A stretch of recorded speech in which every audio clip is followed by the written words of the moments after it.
নমস্কার, সুরজিৎ মান্না ক্রিয়েশনস চ্যানেলের পক্ষ থেকে তোমাদের সবাইকে সুস্বাগতম। আশা করি তোমরা সকলে ভালো এবং সুস্থ আছো। আমি তোমাদের জন্য এই ভিডিওটিতে তুলে ধরছি 2025 সালের নবম শ্রেণী তথা ক্লাস 9-এর ফার্স্ট সামেটিভ ইভ্যালুয়েশন তথা ফার্স্ট ইউনিট টেস্টের জন্য রায় ও মার্টিন প্রশ্নবিচিত্রা থেকে ইতিহাসের এক সেট প্রশ্নপত্রের সম্পূর্ণ সমাধান করছি। তার আগে তোমাদের কাছে অনুরোধ, তোমরা ভিডিওটি না টেনে পুরোটা দেখো। ভিডিওটি কেমন লাগলো কমেন্ট করে জানিও, ভিডিওটিতে লাইক দাও এবং শেয়ার করো, এবং চ্যানেলে নতুন হলে চ্যানেলটিকে সাবস্ক্রাইব করে চ্যানেলের পাশে থাকো। তোমরা এই চ্যানেলের মাধ্যমে ক্লাস 9-এর রায় ও মার্টিন প্রশ্নবিচিত্রা থেকে ভূগোল, ইতিহাস, বাংলা এবং জীবন বিজ্ঞান এই বিষয়ের সমাধান পাবে। তোমরা পুরো ভিডিওটি লক্ষ্য করো। আলোচনা শুরু করছি। 5 নম্বর set, Bankura mission girls high school HS স্কুলের প্রশ্নপত্র সেটটি আলোচনা করছি। তোমরা পুরো ভিডিওটি লক্ষ্য করো। একের দাগে সঠিক উত্তরটি বেছে নিয়ে লেখো যে কোনো 10টি। প্রথমে রয়েছে কোড নেপোলিয়ন রচনা করেন কতজন? অপশান এতে 4 জন। 2 নম্বরে আমার ইচ্ছাই আইন উক্তিটি কার? অপশান এতে ষোড়শ লুইয়ের। 3 নম্বরে নীলনদের যুদ্ধ হয়েছিল? অপশান বিতে 1798 খ্রিস্টাব্দে। 4 নম্বরে ফ্রান্সের শ্রমকর বা বেগার খাটাকে বলা হতো? অপশান সিতে করভি। 5 নম্বরে চতুর্থ শক্তি জোট গঠিত হয়েছিল? অপশান ডিতে 1813 খ্রিস্টাব্দে। 6 নম্বরে স্টেটস জেনারেলের অধিবেশন আহ্বান করেন? অপশান সিতে ষোড়শ লুই। 7 নম্বরে নেপোলিয়ন ছিলেন? অপশান সিতে জেকোবিনপন্থী।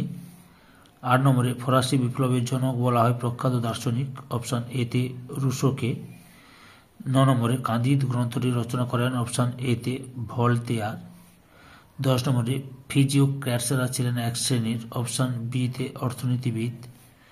তারপরে 11 নম্বর বাস্তিল দুর্গের পতন ঘটে? অপশান এতে 14 জুলাই 1789 খ্রিস্টাব্দে।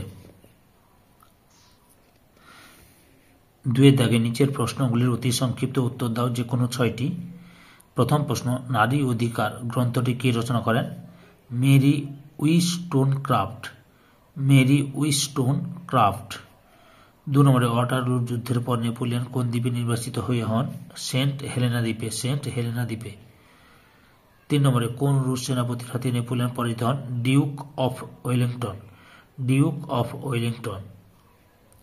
4 নম্বরে দ্য পার্সিয়ান লেটার্স গ্রন্থটি কার লেখা? মন্তেস্কুর লেখা।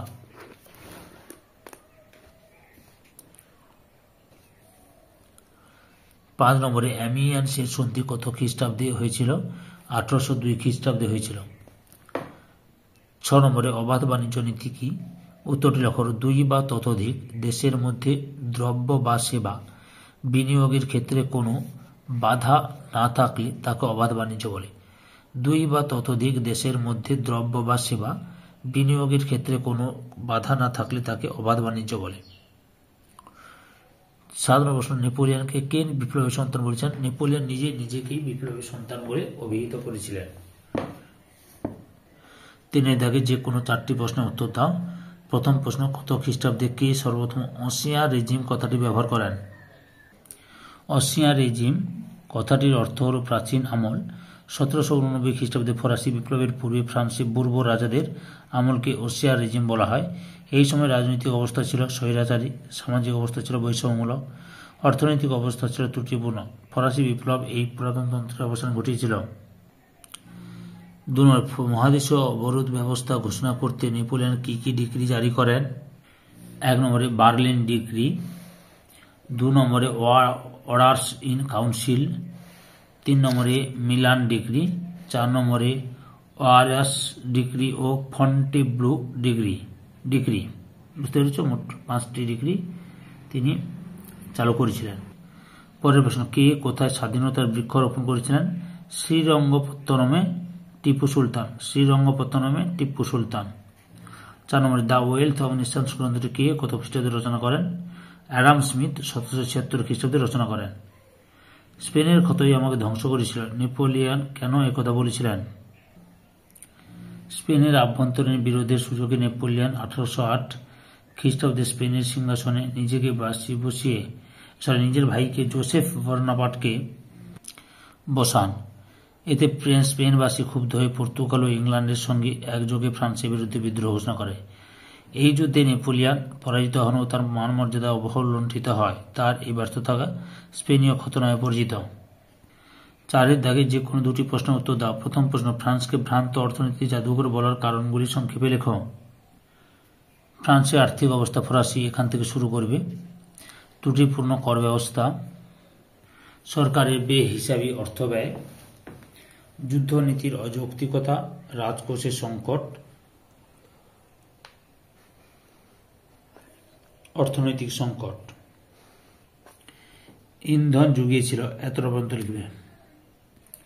টিকা লেখো। ওয়াটারলু যুদ্ধ, এখান থেকে শুরু করবে। 1815 খ্রিস্টাব্দে ওয়াটারলু যুদ্ধ হয়।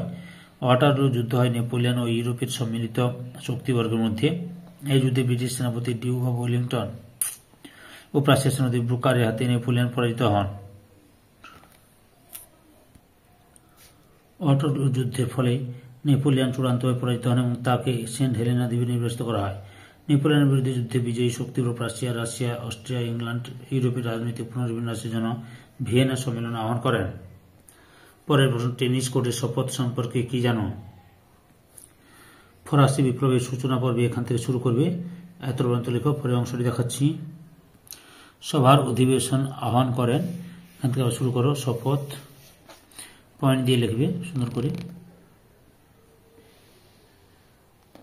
ফলাফল, শপথকে ফরাসি বিপ্লবের সূচনা পর্ব বলে অভিহিত করেছেন, এত পর্যন্ত লিখবে।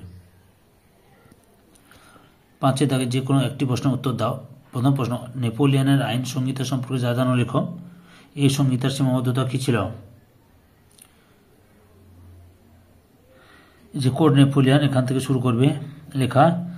দ্বিতীয় জাস্টিনিয়ান বলা হয়, এত পর্যন্ত লিখো। তারপরের অংশটি দেখাচ্ছি। প্রবর্তনের কারণ, আইন সংহিতা রচনা,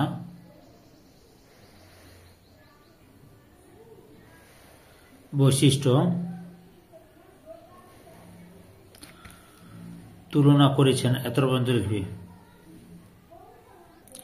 এই ভিডিওর লাস্ট প্রশ্ন, ফরাসি বিপ্লবী দার্শনিকদের ভূমিকা আলোচনা করো। 1799 খ্রিস্টাব্দে, এখান থেকে লেখা শুরু করো। বুঝতে পেরেছ?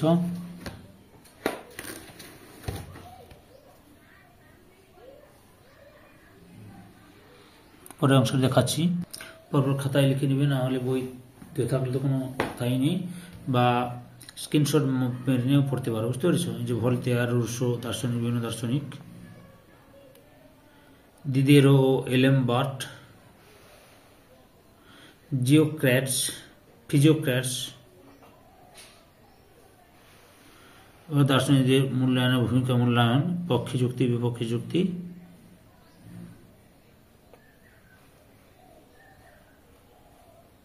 মন্তব্য।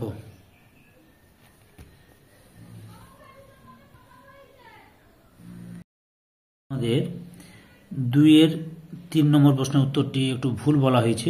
আমি ডিউক অব ওয়েলিংটন বলেছিলাম, এটা ভুল। এটা হচ্ছে হচ্ছেন ব্রিটিশ সেনাপতি। কিন্তু কোন রুশ সেনাপতির হাতে নেপোলিয়ন পরাজিত হন? এই উত্তরটা এখানে আমি মিখাইল কুতুজভের কাছে। বুঝতে পেরেছ? সম্পূর্ণ ভিডিওটি দেখে আমার চ্যানেলের পাশে থাকার জন্য তোমাদের সবাইকে অসংখ্য ধন্যবাদ।